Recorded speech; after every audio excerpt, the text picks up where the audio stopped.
12 en punto en esta ya madrugada ya de diciembre. ¿Garro? No tan madrugada. Bueno, después de la medianoche arranca la madrugada. Ya pasamos van 32 segundos. Ya estamos casi en verano. Los complejos termales generan alrededor de 1000 puestos de trabajo directo en la provincia de Entre Ríos. Hay 16 distribuidos por diferentes departamentos, pero desde hace más de una década vienen debatiendo el canon que quiere cobrarle el ente regulador de recursos termales de Entre Ríos. Comenzó allá con el ministerio de Hugo Marzó, donde se equivocaron en la fórmula. En ese momento, en 2012, eran más de 100.000 pesos mensuales. Después continuó el debate, pasó por diputados, ahora está en senadores. La realidad es que ha habido presiones desde diferentes sectores y con la media sanción de diputados, senadores lentamente va aflojando hacia la condonación de este canon que supera los 30 millones de pesos de deuda con la provincia. Todo esto nos explica Jorge Rieme, que es uno de los titulares de las termas de Guaychú, que están ubicadas en la ciudad de Gualeguaychú, y nos cuenta un poco de la historia, de cómo se dio para entender lo que vamos a hablar después. ¿Lo escuchamos? Arranca en el 2012, es decir, tengamos en cuenta que la Ley de Preservación de los Recursos Termales se aprobó en el año 98. En agosto del 2012 nos reúnen a los complejos termales en Colón. La reunión la presidía quien era ministro de Turismo en ese momento, Marzó, para presentarnos la fórmula que recién se iba a comenzar a aplicar para el cobro del canon. La fórmula tenía algunos inconvenientes, a nuestro entender. No contemplaba el consumo de agua, que era el factor fundamental por el que se establecía en la ley el cobro de un canon. En cambio, en vez de tener el consumo de agua, tenía las entradas vendidas y otras cuestiones que no tenían nada que ver con lo que fijaba el espíritu de la ley. Además de que daba valores en ese momento, estoy hablando de agosto de 2012, valores mayores a 100.000 pesos de esa época, mensuales, lo que era confiscatorio, impagable. Cuando se toma conciencia de esto, digamos, Marzó reconoce que había algún error en la fórmula y que, lo iban a rever. Nos convocan recién en julio-agosto del 2015 para presentarnos la nueva fórmula. Y ahí sí, la nueva fórmula ya no tenía incluido el consumo de agua, tenía el valor del kilowatt, que en ese momento era muy bajo, como variable de ajuste, digamos, del valor para actualizarlo.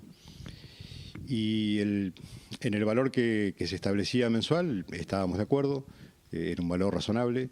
El tema es que se nos pretendía cobrar para atrás, desde el agosto de 2015 a enero de 2013, los valores que supuestamente se hubieran devengado, cuando no había una fórmula fijada, más los intereses que establecía ATER. Y acá comienza el tema del conflicto, digamos, es decir, nosotros nos negamos a pagar eso porque realmente no correspondía.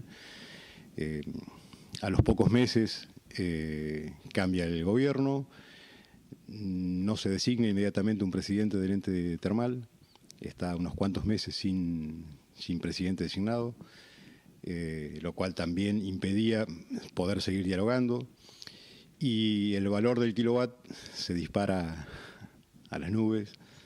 Para tener una idea, nosotros en ese momento pagábamos 20.000 pesos de luz por mes, hoy estamos arriba de 220.000 pesos. Entonces, se vuelve a complicar, digamos, entre el reclamo de esa supuesta deuda que nosotros no reconocíamos, más este valor del canon nuevo que tampoco era un valor razonable. Es como que seguíamos ahí empantanados en esta discusión. Recién en el año, fue antes de las legislativas, 2017, creo que fue en agosto, por ahí, nos reunimos con los diputados de Cambiemos y después con el diputado Bailo, explicándoles la situación para que traten de encontrar una salida a esta situación que para nosotros era un problema. Nosotros queremos pagar el canon, un valor razonable y solucionar más que nada este conflicto que había planteado hacia atrás con ese reclamo de deuda de la provincia que para nosotros no era tal y que bueno, estaba complicando hasta incluso nuestra relación con el ente, que siempre fue muy buena, siempre tuvimos diálogo e intentamos buscar una solución, pero bueno, se imponía buscar una solución política a esta cuestión.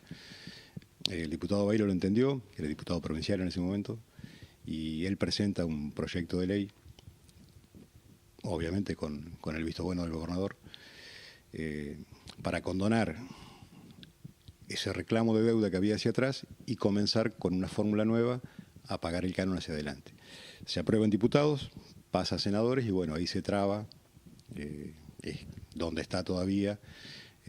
Ya te digo, hemos tenido 2 reuniones con los senadores explicando la situación, en realidad cómo se genera este reclamo y cuál es la situación del porqué de la fórmula, cuál era el origen y bueno, estamos en esta situación al día de hoy. ¿Lo cierto es que al día de hoy todavía ustedes no han abonado nunca un canon? No, nosotros no hemos abonado el canon porque no está la fórmula nueva. Tenemos, extraoficialmente nos han comentado que a partir del mes que viene se entraría en vigencia una nueva fórmula para establecer el valor del canon, donde se sacaría el kilowatt, digamos, que es lo que está complicando hoy la determinación del valor. Y bueno, creo que se pondría en ese como valor de actualización, por un lado el consumo de agua y por otro lado, para la actualización, creo que algún valor del INDEC, canasta, no sé si minorista o mayorista, pero bueno, algún valor del INDEC que actualice los valores de esa fórmula. A partir de ahí, obviamente los complejos comenzaremos a pagar. Nos quedará pendiente hasta que se resuelva este tema de este reclamo de deuda para atrás. Bien, ahí pasaba Jorge Rieme, que hizo un resumen acotado de lo que es la situación hoy. Para entender este conflicto, Juli, vamos a poner una de las placas donde vamos a ver las deudas que tienen cada uno de los complejos termales según el ente regulador de recursos termales. Y acá vamos a entender algunas otras cosas. Las termas de Federación, que son 100% del Estado, que son lo que ha motorizado el turismo en Federación, deben más de 8,5 millones de pesos al Estado. Después están las de Concordia, que ahí es una parte que tiene gran importancia en lo que ha sucedido. ¿Por qué? Hay 2 pozos. Por un lado está Vertientes de la Concordia, que es una empresa privada, que ha invertido más de $1,5 millones en hacer el pozo. Es una de las primeras que se hizo en la provincia de Entre Ríos junto a Federación. Estaba vinculada a Miguel Marisa. Exactamente, donde está vinculada el empresario Miguel Marisa. Y después está el pozo donde está los complejos de Termas de la Yui, Punta Viracho, y los hoteles Concordia H2O, Termal Village y Villa Soroquín. ¿Cuál es el detalle de esto? Esto tuvo media sanción en diputados, la condonación de estas deudas, un proyecto presentado por el diputado Bailo.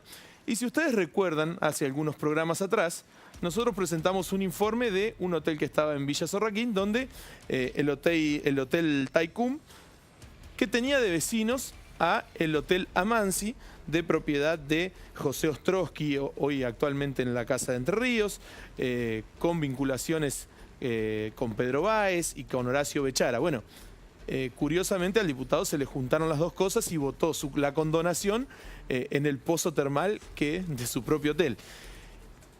¿Qué es lo que sucedió? Y si querés repasamos rápidamente lo que deben cada uno de los complejos. Las termas de Colón, que son 100% del Estado, que le dio la concesión a la Caja de Jubilaciones, que le va muy bien. Las de Chajarí, que son del Estado. Las termas de Villa Elisa, que tiene un 33% de acciones el Estado y un 67% el privado, que son varios administradores y que es una de las que mejores servicios brinda en la provincia.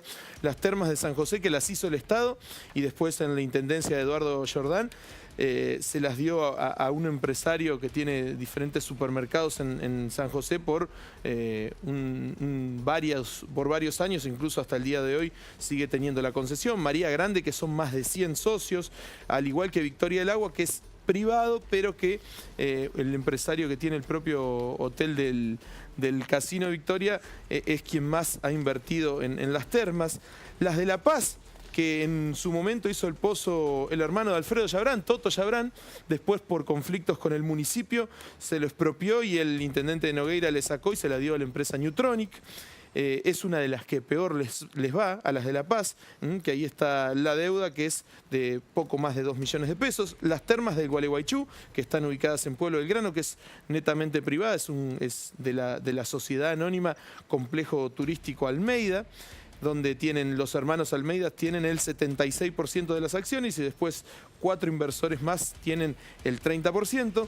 Las termas del Guaychú, que están ubicadas en Gualeguaychú, que son más de 100 socios. Las termas de Concepción del Uruguay, que es de la sociedad Termas Concepción, son más de 100 inversores, aunque el referente de estas termas es el abogado José Sato, referenciado con el PRO y que actualmente es delegado de la CARU. Las termas de Villaguay, que tienen un 94% de acciones privadas. ¿Las y termas de Concepción no eran del cuñado de Maradona? No, señor. Sí, son más de 100 socios.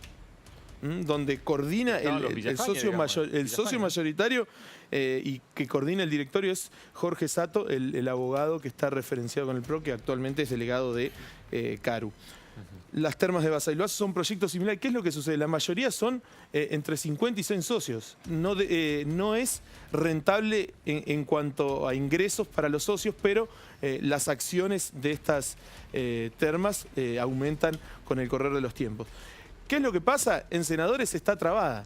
Diputados le dio media sanción hace más de 2 años. Senadores, ¿qué es lo que dicen? No queremos condenar, sobre todo desde Cambiemos, no queremos perdonar deudas. ¿Qué es lo que sucedió? El ente regulador de recursos termales intimó y amenaza con hacer una denuncia penal, nada menos que a Chajarí y a Federal. Federación, dice ahí. Federación, hay un error, es Federal. Federal.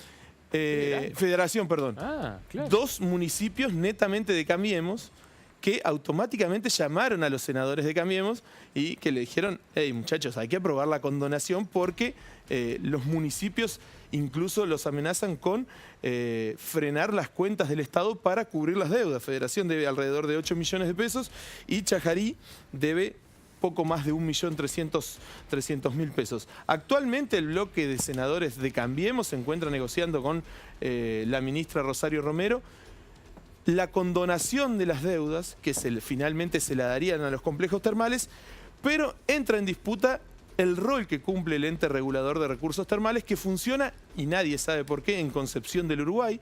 Tiene no más de 7 u 8 empleados, pero, según sospechan algunos senadores de Cambiemos, habría entre 50 y 100 adscriptos ahí al ente de recursos termales, que parece que cuando algún empleado del Estado no tiene es conflictivo, no tiene muchas ganas de trabajar, lo mandan adscripto al ente regulador en Concepción del Uruguay, que está en el ojo de la tormenta en este momento porque los senadores de Cambiemos quieren tener injerencia dentro de este ente. Finalmente, quizás en la última sesión de este año pueda salir la condonación de las deudas. Lo cierto es que lleva más de una década esto y ninguno de los complejos termales ha pagado el canon por el uso del recurso termal. Bien, nos metemos en el picadito final. Bueno, ¿quiere arrancar usted? Sí. Vos sabés que desde ayer no hay más sesiones en la Cámara de Diputados.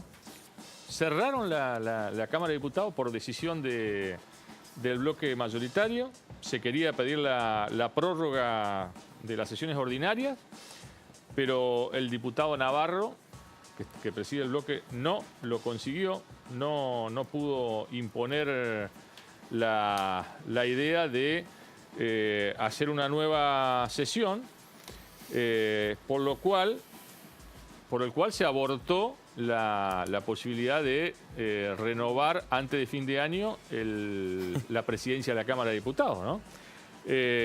Que se tendrá que hacer entre el 15 de enero y el 15 de febrero del año próximo, según está establecido. Uribarri quiere que sea sí o sí allá por el 15 de febrero, justo cuando se estén definiendo las listas. Cada uno sacará las conclusiones de por qué. Pero el tema es que decidieron que se cierra el 15 de diciembre. Se cierra la Cámara de Diputados, se da licencia a todos los empleados. Obviamente, para entorpecer esto del cambio de presidente, pero también, escuchá esto, para tener cerrado en función de que no llegue, no se responda a ningún requerimiento judicial.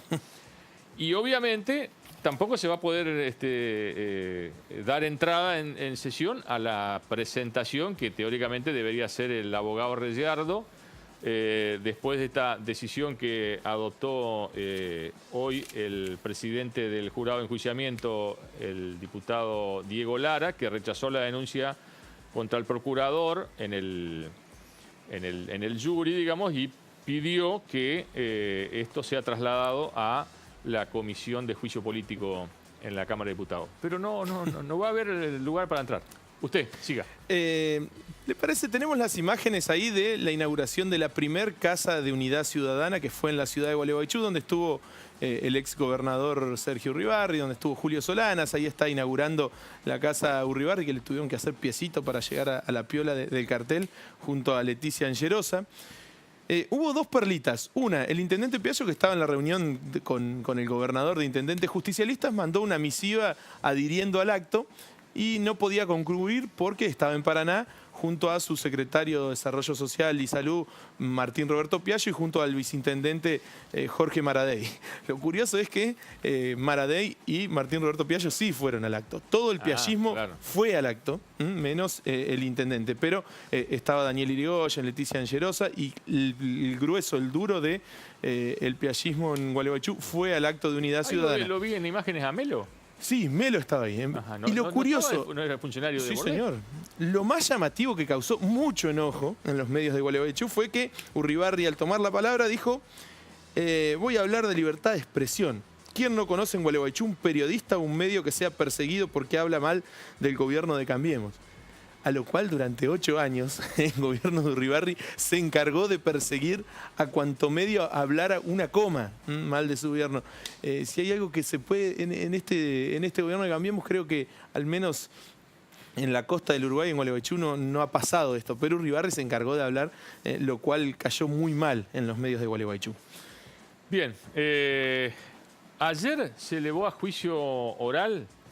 Lo hizo la fiscal Patricia Yedro y Franco Bongiovanni, la causa contra Álvaro Cristian Trepo, Sara Karina Zapata, Darío Alexis Monzón, Daniel Aníbal Ereñú, Hernán Roberto Barrera, Néstor Alejandro Ereñú y Néstor Iván Cesech, por las irregularidades encontradas en el manejo de fondos provenientes del Ministerio de Planificación Federal, Inversión Pública y Servicio a la Nación, a cargo del ingeniero José Bolsito López, para la trama vial de 16 cuadras de asfalto para el eje urbano de la localidad de Seguí. Los fiscales encontraron elementos importantes, digamos, que demuestran las irregularidades. Mencionan por allí, digamos, los manejos que hizo el empresario Daniel Ereñú, que dice: intercambiaba correos electrónicos con personal de otras empresas constructoras, diagramando no solamente los términos de la oferta a presentar, sino incluso la literalidad del pliego general de bases y condiciones de la obra vial bajo análisis. Dice más adelante la resolución: la descripta operatoria constituye una maniobra objetivamente riesgosa para el erario del municipio de Seguí mediante la sustracción de fondos que, por imperio de la ley, se hallaba bajo la administración y custodia de Trepo en su calidad de presidente municipal, resultando dicha acción al cabo exitosa en vista de los sucesivos desembolsos dinerarios que, a modo de pago por la obra realizada, fueron ordenados en beneficios de OIC, la empresa de Ereñú, efectivizándose el perjuicio de las arcas públicas. Allí piden, por ejemplo, el Ministerio Público Fiscal dice: solicitará se condene a Trepo a la pena de 6 años de prisión de cumplimiento efectivo, mientras que respecto de Monzón y Zapata interesará una pena de 4 años y 6 meses de prisión e inhabilitación perpetua. Lo mismo para Daniel Ereñú, para Barrera y Cesech, 3 años y 6 meses de prisión. Bueno, y entiendo que una causa de similares características que involucra al exintendente Domingo Daniel Rossi en Santa Elena tendría el mismo destino en próximas horas o próximos días. ¿Está? Bien, me quedan dos cortitas, A ver, muy rápido. cortitas. Una, mañana se hace el lanzamiento oficial de la temporada de turismo en la Casa de Entre Ríos, en Buenos Aires. Y al igual que como sucedió hace una semana atrás, la Secretaría de Turismo del Gobierno de la provincia de Entre Ríos no va a contar con la presencia del sector privado. El sector privado está muy enojado con la secretaria por diferentes acciones y mañana no van a ir a la presentación de la temporada turística como lo hicieron hace algunos días atrás en el lanzamiento del Plan Estratégico de Turismo.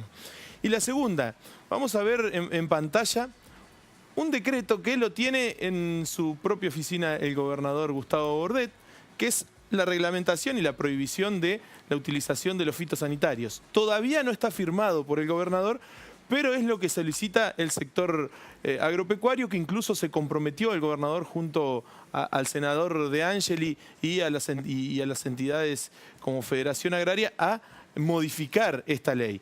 ¿Cuáles son las modificaciones generales? Prohíbe, por ejemplo, la anterior ley prohibía fumigar a 1000 metros de las escuelas. Bueno, esta nueva reglamentación pasaría de 1000 a 100 metros en las fumigaciones terrestres y de 3000 a 200 metros en las fumigaciones aéreas.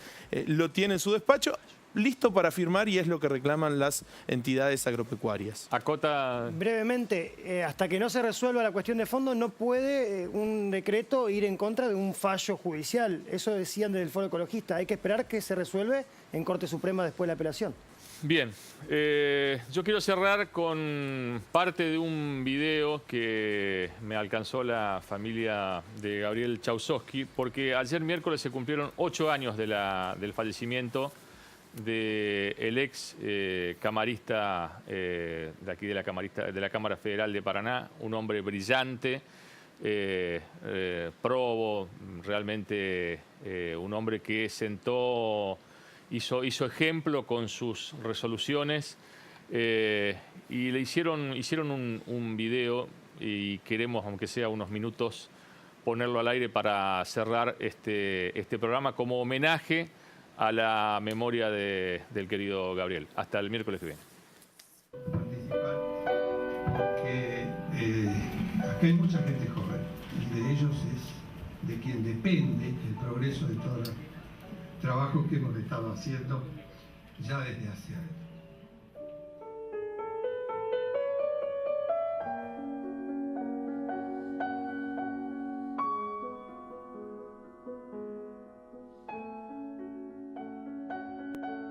Si nosotros asistimos a lo que está ocurriendo en el mundo en este momento, es terrible, terrorífica la conducta que tienen la mayoría de los estados. Pero además porque tienen leyes que justifican eso y porque tienen un basamento de convicción que los hace sentir tranquilos, por eso yo estoy basado en él.